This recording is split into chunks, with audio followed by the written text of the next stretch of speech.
And here to talk to us about the value we bring as professionals, ladies and gentlemen, Paul Artale.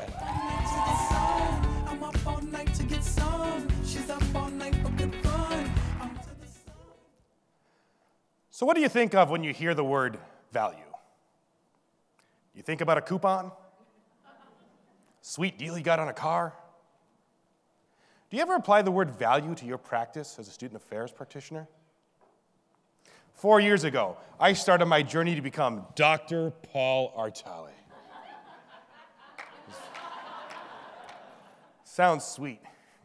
And I was excited because one of the things I was going to get to do was work on this dissertation that was going to add value to the literature in our profession. And it took me 2 years of toiling and reading through stuff, half of it which I didn't even like. But at the end of that 2-year journey, I found the perfect topic: work-life balance in higher education. I couldn't wait to tell my colleagues about all the great things I was going to put into my dissertation. And if you were with me that day in the seminar room, sitting with me at the U-shaped table, drinking that hot cup of coffee, and if you listened to me as I spewed this to my colleagues, you would have heard the greatest laughter known to man. To this day, remains one of the greatest laughs I've ever gotten as a speaker. But here's the thing. I didn't find it that funny. See, as student affairs practitioners, we study a lot of things, don't we? We deal with a lot of cross-sections, a lot of intersections, the intersection between race and gender and socioeconomic status and nationality. We study these intersections. We live them all the time. But why is it when I talk about the intersection between our own health and wellness as professionals, our pay, our job satisfaction, why is it that it's met with laughter or some smart-ass remark?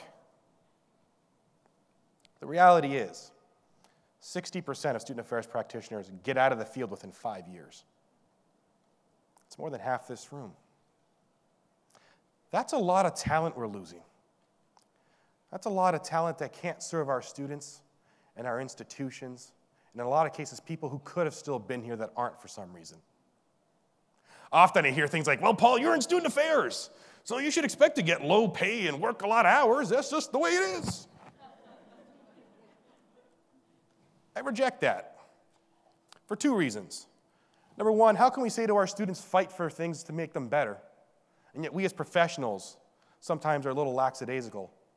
Number two, when we say things like that, we validate that we have no value on our campuses. And we know that's not true.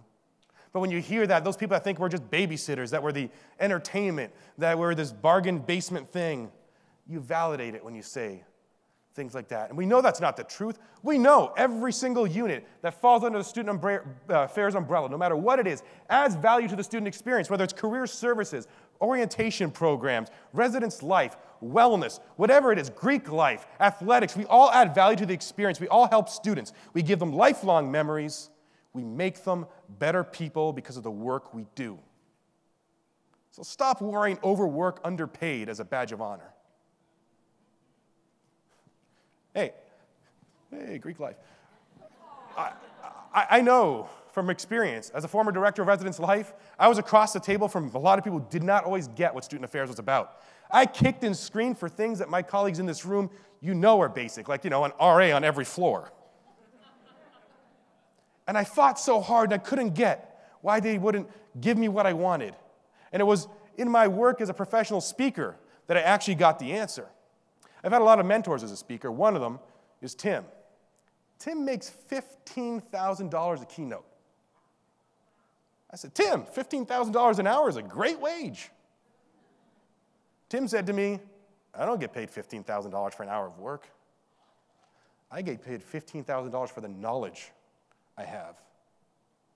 I get paid $15,000 because when an organization brings me in, I solve a problem for them.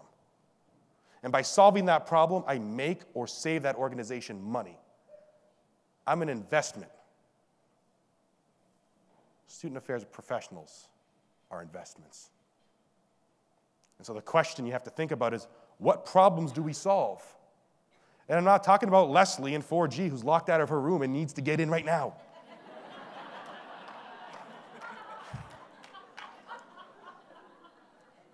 We know the parts of the problems we solve, the meta stuff, the things that are in the news, in the policy, the graduation rates, the retention rates, the time to degree, the health and wellness issues. We know that. I was once offended by an administrator who said for every student we bring in, we make $10,000 if we keep them here for the year. I thought, how dare you put a price tag on a student's head? But then I turned it around, I reflected, and I thought, you know what? In that administrator's reality, that's the currency they deal with. That's their daily experience. And so what I did is I translated the things I valued into the things she valued. And within 2 years, I doubled my staff. I had 2 RAs on every floor, ladies and gentlemen.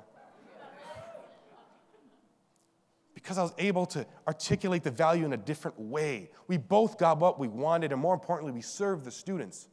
But I was willing to trade in another currency, as I like to say. And so think about that. As you engage with other stakeholders on campus, what is it that they value? What's their currency? And sometimes it's money. I like to talk about money. We all like to talk about money, right? Sometimes it's money.